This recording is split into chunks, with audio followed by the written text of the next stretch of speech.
آج ہم ہمارے نشان میں شامل B A part second year کے خواجہ میر درد کی جو ہمارے پہلے شاعر ہم نے شروع کیے تھے ان کی غزلوں کی تصریح پڑھ رہے تھے۔ پیچھے ہم نے ان کی 2 غزل کی تصریح کی ہے، آج ہم ان کی اگلی 2 غزل ہیں جن کی تصریح پڑھنے جا رہے ہیں۔ پہلے میں آپ کو وہ غزل پڑھ کر سنا دیتا ہوں کہ وہ کون کون سی غزل ہے۔ دیکھیے میں نے یہاں ان کا پہلا اشعار لکھا ہے، اشعار کا پہلا شعر لکھا ہے۔ دیکھیے لکھتے ہیں کہ گر دیکھیے تو مظہر آشار بقا ہوں، اور سمجھیے جو عکس مجھے مہو فنا ہوں۔ یہاں انہوں نے اس میں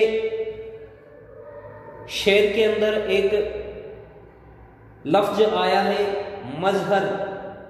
مظہر کا معنی ہوتا ہے ظاہر کرنے والا۔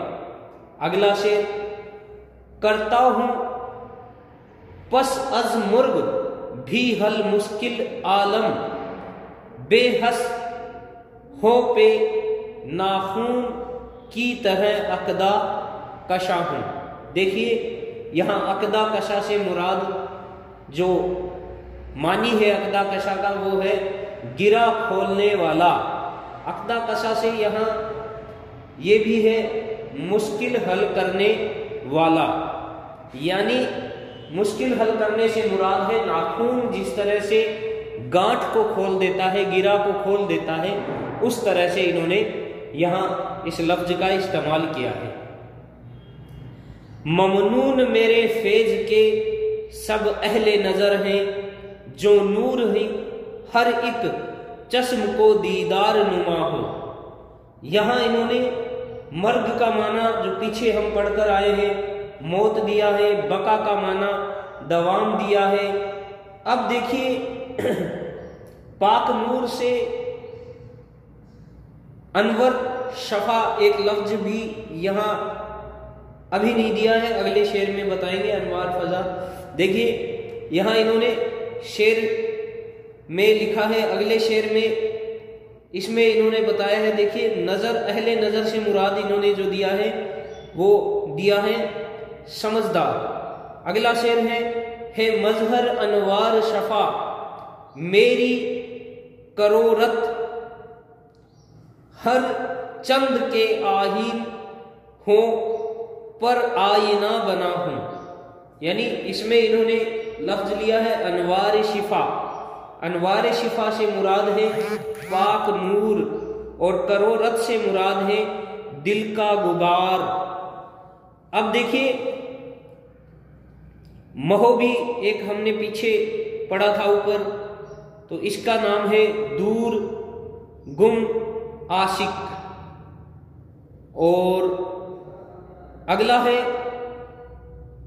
دیکھیے ایک اور عکس سے ہم جانتے ہی ہیں شایا یا اللہ، ٹھیک ہے۔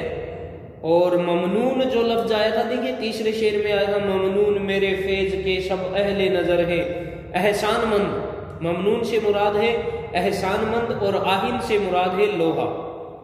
پھر اگلا شعر ہے احوال دو عالم ہے میرے دل پہ ہے ود، سمجھا نہیں تا حال پر اپنے تئیں کیا ہوں۔ یعنی اپنے تئیں سے مراد یہاں ہے تئیں، اپنے تئیں، یہاں لفظ انہوں نے استعمال کیا ہے اپنے تئیں یعنی اپنے لیے۔ پھر دیکھیے آواز نہیں قید میں زنجیر کی ہر گز، ہر چند کے عالم میں ہوں عالم سے جدا ہوں، یعنی ہر وقت عالم میں ہوں اور عالم سے جدا ہوں۔ اب دیکھیے یہاں انہوں نے